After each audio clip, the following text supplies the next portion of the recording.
So, since you are on this Metroidvania kick, will we get a Hollow Knight and Silk Song possibly? Oh, dude, I don't know. I don't know, I want to. I see you hitting our shot. Do you enjoy Metroidvanias? I do. But you know what's annoying about playing Metroidvanias? Metroidvania fans have to be some of the most frustrating fans to talk about their games with, because it's like talking to a brick wall. If you criticize the game at all, they're like, oh, guess you don't like the genre. Like, no, buddy. Some games are dog shit at backtracking and they didn't do it well. You got to recognize that. Not every single Metroidvania has good backtracking, unfortunately. And that is why Metroidvanias are so rare, because it's really hard to do it right. To get backtracking that works is a art. It's an art form, and understanding how to do that appropriately is not many games can claim that they've perfected it. When you criticize any aspect of backtracking in these games, all the you get at least 5 Metroidvania fans that are like, oh, this guy doesn't like backtracking, buddy. It's a Metroidvania. What did you expect? Huh? And you're like, oh my god, this is ridiculous. And weirdly enough, I feel like the antithesis of like Metroidvania, right? Like you don't think of this when I talk about like really good backtracking in a video game. It's like Dark Souls 1 is such good backtracking. I'm saying it because it's like not a Metroidvania. You know, no one calls Dark Souls a Metroidvania, but when you think about that map and how good that works as like almost as a 3D Metroidvania, because you think about every single time you explore in Dark Souls and you're going through it, you suddenly find yourself back in another area. You always get it in a different context. And so it's really cool because you never mind going back to a place because you know you're going to find something new, because now you've unlocked tools to see the space differently, but to also access it from a different entrance or exit that makes it really exciting to backtrack. Because you're going through the starting area so many times, but you don't get bored of it because suddenly the whole thing opens up in so many different ways. And you know, when we talk about Lament of Innocence, which is another 3D Metroid, which actually is a 3D Metroidvania, right? The game we just played. They have like Area 1, Area 2, Area 3, Area 4, and they're all separate. But they're trying to get this Metroidvania feel to it, but it doesn't quite work because there's not really backtracking in the sense of like exploration. It's often just, oh, you missed one room which you saw but couldn't go into way down the line, and there's no easy way to traverse it.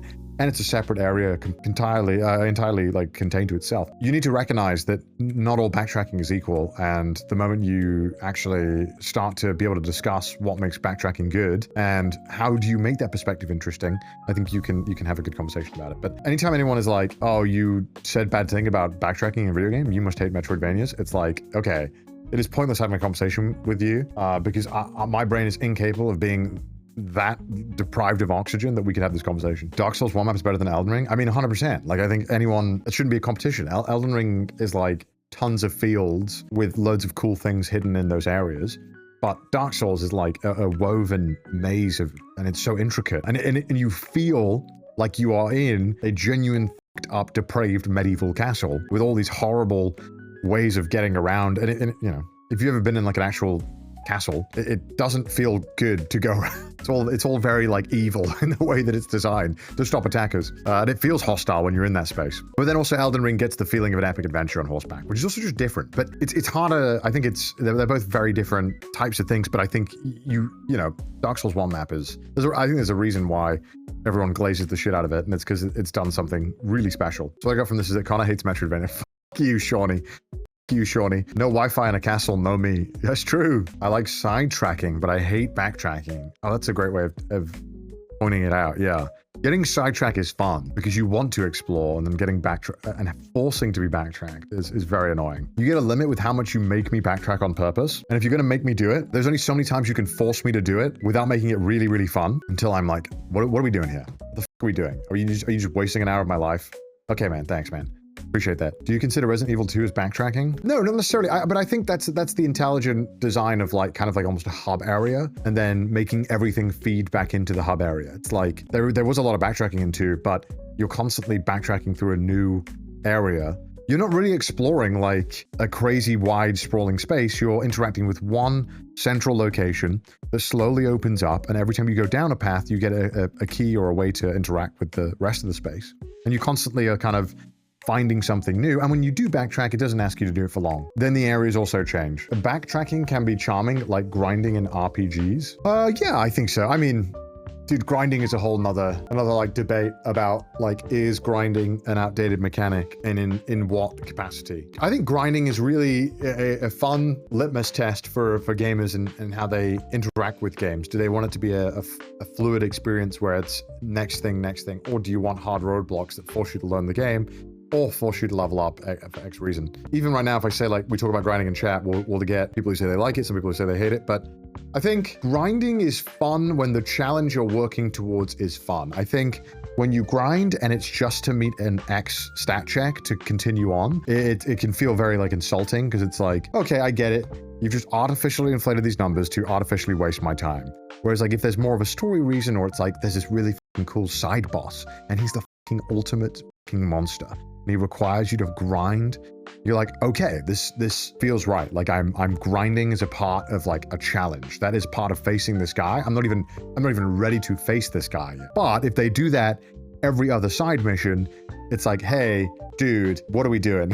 Like, you know, come on, man. And it just depends a lot on, you know, how the story is kind of handling it. Story grinding can be very nice. I mean, everything can work, but I think when you look at an example of like bad grinding is like mobile games where they'll like artificially cap you to kind of incentivize you to pay money. So you think about stuff like that, and that's when like grinding is like, okay, this is objectively bad. So it's fun to talk about, but sometimes you have all of these things together, and the worst is backtracking to grind. Is like any gameplay mechanic that is inherently kind of divisive or negative in its connotation or feeling can definitely be used in a way to enhance gameplay if done correctly. And it depends.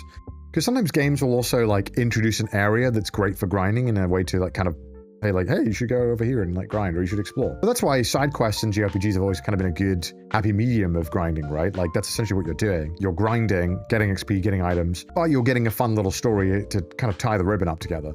When it's just like, go to X area and kill X monster 15 times, then it's like, okay, you've bloated the game, and it's kind of, you haven't left the player feeling like there's much choice. We love RuneScape. Well, I mean, yeah, RuneScape is a game that's mastered the art of the grind. Like, that game is a grind. That's the whole point of the game. And that's fine, because it's everyone's second monitor content. Like, everyone is doing something else and occasionally clicking on the tree. All right, going back to work. All right, I'm done with this tree, I'm done with this node, whatever. A lot of the time, it's a very passive experience. And that can be really fun as well.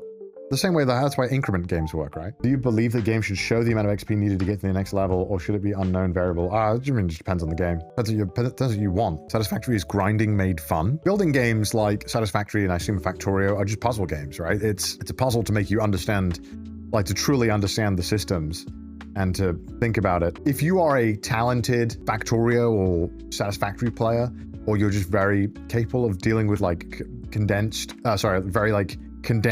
engineering, math layout problems, you know, you could do it so fast, right? Because you just know, okay, well, I already know how these systems work. I can put it together real quick. So not me. Yeah, I mean, mine was fucking spaghetti.